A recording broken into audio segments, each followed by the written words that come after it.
आज भारत जैसा है उसे भारतीयों ने नहीं बल्कि अंग्रेजों ने बनाया था। दूसरे शब्दों में कहें तो उन्होंने भारत का एकीकरण किया। भारत को समृद्ध बनाने में अंग्रेजों की भूमिका अहम रही है। अंग्रेज शासन का भारतीय इतिहास में बड़ा परिवर्तन लाया है, जिसमें सकारात्मक और नकारात्मक पहलू दोनों शामिल हैं। अंग्रेजों ने भारत में औद्योगिकी की प्रवृत्ति और विज्ञान के विकास को प्रोत्साहित किया। उन्होंने रेलवे, पोस्ट और टेलीग्राफ सेवाएं, स्कूल और कॉलेजों की स्थापना आदि की। अंग्रेज शासन के दौरान अंग्रेजी भाषा, विदेशी संस्कृति और विशेष रूप से शिक्षा के क्षेत्र में बदलाव हुआ। यह विभिन्न समाजी और सांस्कृतिक परिवर्तनों का कारण बना। नमस्कार, समृद्ध मीडिया समाचार में आप सभी का स्वागत है। ग्रेटर नेपाल के संबंध में दिलचस्प चर्चा करने से पहले अगर आप हमारे YouTube चैनल समृद्ध मीडिया को अभी तक सब्सक्राइब नहीं किया है तो कृपया कर सब्सक्राइब कर ले, क्योंकि समाज से जुड़ी हर पहलुओं पर हमारा नजर रहता है और इस तरह का वीडियो हम लाते रहते हैं। तो आइए चर्चा करते हैं विस्तार से। विवेकशील कॉमन पार्टी ने शुक्रवार को एक सांस्कृतिक मानचित्र जारी कर कहा है कि वह नई पीढ़ी को गौरवशाली इतिहास की याद दिलाने और जमीनी हकीकत समझाने के लिए अभियान चलाएगी।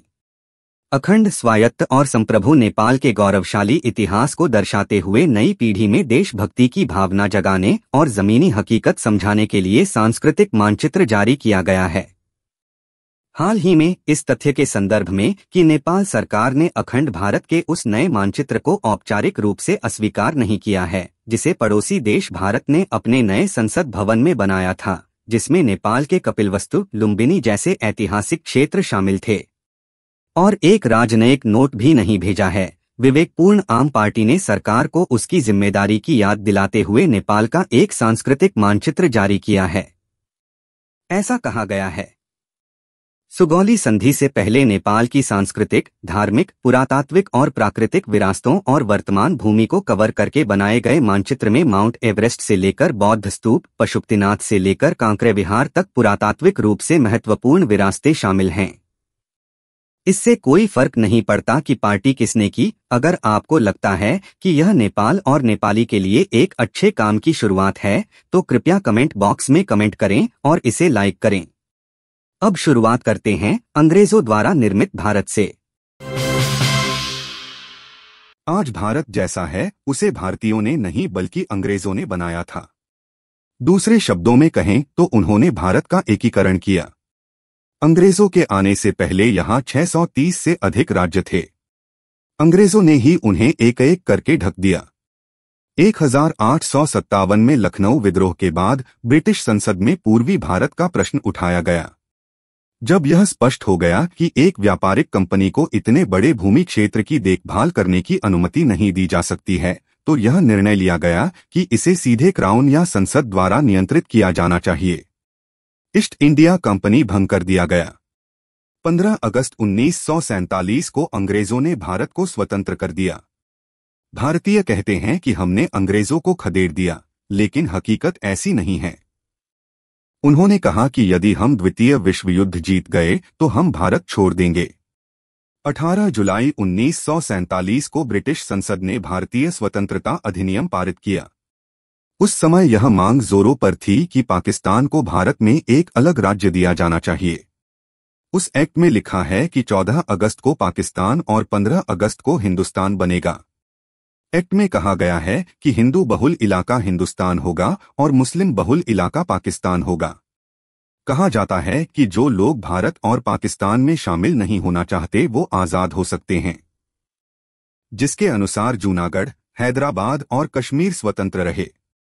जूनागढ़ और हैदराबाद को बाद में भारत ने सैनिकों की मदद से जबरन अपने कब्जे में ले लिया। कश्मीर ने दोनों देशों में शामिल होने से इनकार कर दिया। यह एक मुस्लिम बहुल राज्य है। जब पाकिस्तानी सेना ने इस पर कब्जा करने की कोशिश की तो हिंदू राजा हरि सिंह भाग निकले और भारत आ गए और भारत में विलय के प्रस्ताव पर हस्ताक्षर किए। हालांकि वहां के लोग भारत में शामिल होने के लिए तैयार नहीं थे और नहीं हैं। मांग के मुताबिक ब्रिटेन ने 14 अगस्त की रात 12 बजे के 1 मिनट बाद पाकिस्तान की आज़ादी की घोषणा कर दी। इस मामले में पाकिस्तान भारत से भी पुराना देश है। हालांकि भारत ने चतुराई से अपने पुराने नाम के लिए हिंदुस्तान के बजाय खुद को इंडिया कहा। यहाँ भारत और पाकिस्तान का मुद्दा क्यों उठा? जब अंग्रेज गए तो उन्होंने भारत को उस तरह नहीं छोड़ा जिस तरह उन्होंने जमीन पर कब्जा किया था। हालांकि यह ब्रिटिश साम्राज्य द्वारा कब्जा कर लिया गया था। पाकिस्तान एक स्वतंत्र देश बन गया।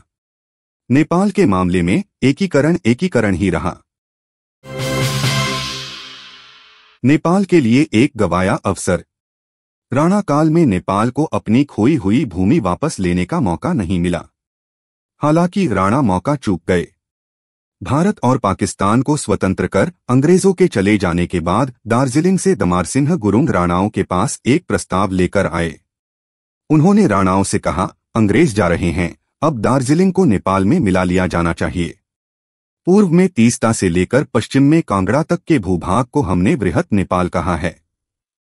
हमारा दावा है कि अब भी मेची से तीस्ता तक और महाकाली से सतलुज तक की जमीन नेपाल की है। ये सिर्फ भावनात्मक बात नहीं है, हमारे पास ठोस बुनियाद है। उस समय कांग्रेस राणा के खिलाफ लड़ रही थी। गुरुंग ने कांग्रेस को यह भी सुझाव दिया, राणा के खिलाफ लड़ाई पर ध्यान न दें और पहले जमीन वापस लें। भूमि की वापसी के बाद हम 25,000 भूपू गोरखाओं के साथ एक ही दिन में राणाओं को उखाड़ फेंकेंगे। वीपी कोइराला ने इसका जिक्र नेहरू से किया। फिर नेहरू ने राणाओं पर नकेल कसनी शुरू कर दी। हालांकि राणाओं ने इस मामले पर चर्चा करने के लिए तुलसी मेहर को महात्मा गांधी के पास भेजा। यहां तक कि चेतावनी भी दी कि वे भारत के बैंकों में आपका पैसा जमा कर देंगे। गांधी जी ने कहा, ठीक है, आप जमीन अपनी होने के लिए कह सकते हैं। हालांकि क्या आपने सोचा है कि अंग्रेजों को भगाने के आंदोलन में शामिल होने वाले नेपाली आपके साथ नहीं रहेंगे? भारत के स्वतंत्रता आंदोलन में कई नेपाली भी शामिल थे। गांधी जी ने उन्हें दिखाकर गोलमोल चेतावनी दी। ऐसा प्रतीत होता है कि अपनी शक्ति खोने के डर से राणाओं ने अंततः अपने देश के क्षेत्र को वापस करने का प्रयास नहीं किया। इतिहासकार पुरुषोत्तम राणा ने बताया है कि अंग्रेजों ने खुद 3 बार संदेश भेजा था कि हम भारत छोड़ रहे हैं, आप अपनी जमीन पर दावा करें। उन्होंने यह भी कहा कि अगर बंदरगाह की जरूरत होगी तो हम बांग्लादेश के चटगाम तक बंदरगाह मुहैया कराएंगे। हालांकि गांधी और नेहरू ने त्रिगदम द्वारा इस मुद्दे को इतना जटिल बना दिया। ग्रेटर नेपाल की अवधारणा। अंग्रेजों के भारतीय उपनिवेश छोड़ने के बाद ऐसा लगता है कि नेपाल की भूमि स्वतः ही वापस आ जानी चाहिए, क्योंकि वे क्षेत्र नेपाल से भारत ने नहीं बल्कि अंग्रेजों ने छीने थे। लेकिन नेपाल की उदासीनता के कारण उन्होंने भारत का कार्यभार छोड़ दिया। सिक्किम एक अलग कहानी है। सिक्किम भारत में बाद में विलय किया गया राज्य है। उस पर भी नेपाल का पूरा अधिकार है। कैसे? इतिहास में जाइए। नेपाल दुनिया के सबसे पुराने देशों में से एक है। भूटान और सिक्किम उस सूची में नहीं हैं। जब हम पुनर्मिलन की प्रक्रिया में थे तब बैसे और चौबिसे जैसे छोटे छोटे टुकड़ों में देश बंटे हुए थे। उन सभी का एक राजा था। सिक्किम एक ऐसा देश है। पुनर्मिलन के दौरान सिक्किम का 2/3 हिस्सा हमारे पक्ष में हो गया। नेपाल के युद्ध हारने के बाद अंग्रेजों ने सिक्किम को अपने क्षेत्र और नेपाल के बीच एक बफर राज्य के रूप में रखा। 2017 में सिक्किम और ब्रिटिश के बीच टिटालिया की संधि पर हस्ताक्षर किए गए थे। उक्त संधि में स्पष्ट लिखा है कि नेपाल से ली गई भूमि हमने तुम्हें दे दी है। इसका मतलब यह स्वीकारोक्ति है कि सिक्किम पहले नेपाल के अधीन था। अंग्रेजों ने सिक्किम को एक स्वतंत्र राष्ट्र के रूप में मान्यता नहीं दी। उसने इसे अपना संरक्षित राज्य बनाकर रखा। अंग्रेजों के जाने के बाद 1950 में भारत ने सिक्किम के साथ एक संधि पर हस्ताक्षर किए। उक्त संधि में यह उल्लेख किया गया है कि सिक्किम आंतरिक रूप से स्वतंत्र है, लेकिन बाहरी मामलों की देखभाल भारत करेगा। मेची नदी को लेकर नेपाल और सिक्किम के बीच विवाद था। सिक्किम सिद्दी को ही मेची कहता था। नेपाल वर्तमान मेची को मेची कहता है। विवाद सुलझाने के लिए नेपाल आते समय ब्रिटिश अधिकारी दार्जिलिंग में प्रवेश कर गए। वे वहां की जलवायु से बहुत प्रभावित हुए। उन्होंने अपने देश दार्जिलिंग के लिन को संदेश भेजा कि यह आराम और स्वास्थ्य देखभाल के लिए रहने लायक जगह है। उस समय दार्जिलिंग सिक्किम राज्य के अंतर्गत आता था। अंग्रेजों ने यह बात सिक्किम के राजा चोग्याल के सामने रखी। चोग्याल ने इस प्रस्ताव को तुरंत स्वीकार कर लिया और दार्जिलिंग को अंग्रेजों को उपहार में दे दिया। ब्रिटिश उपनिवेश को हटाने के बाद चोग्याल की अमेरिकी रानी होप कुक ने भारत सरकार को एक ज्ञापन लिखा जिसमें कहा गया कि दार्जिलिंग को सिक्किम के अधीन रहना चाहिए। उन्होंने यह कहते हुए लेख भी लिखे कि उन्होंने केवल आराम और आत्म देखभाल के लिए अपना क्षेत्र अंग्रेजों को दे दिया था और इसकी संप्रभुता सिक्किम के पास थी।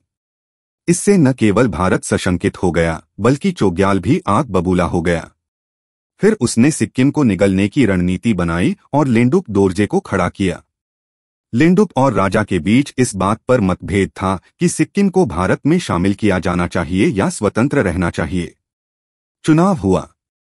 लेंडुप की पार्टी ने 32 में से 31 सीटें जीतीं। उन्होंने प्रस्ताव पारित किया कि हम भारत में मिलेंगे। इसके बाद जनमत संग्रह का नाटक भी खेला गया। विशेषकर सिक्किम को लोगों को अधीन करके भारत में मिला लिया गया। जनमत संग्रह में इस सवाल को कि क्या हम राजा या लोकतंत्र चाहते थे, इस सवाल में बदल दिया गया कि क्या सिक्किम को स्वतंत्र रहना चाहिए या भारत में शामिल होना चाहिए, और बहुमत भारत में शामिल होने के पक्ष में दिखाया गया। यदि ग्रेटर नेपाल की स्थापना हुई तो सिक्किम भारत के हाथ में नहीं रहेगा।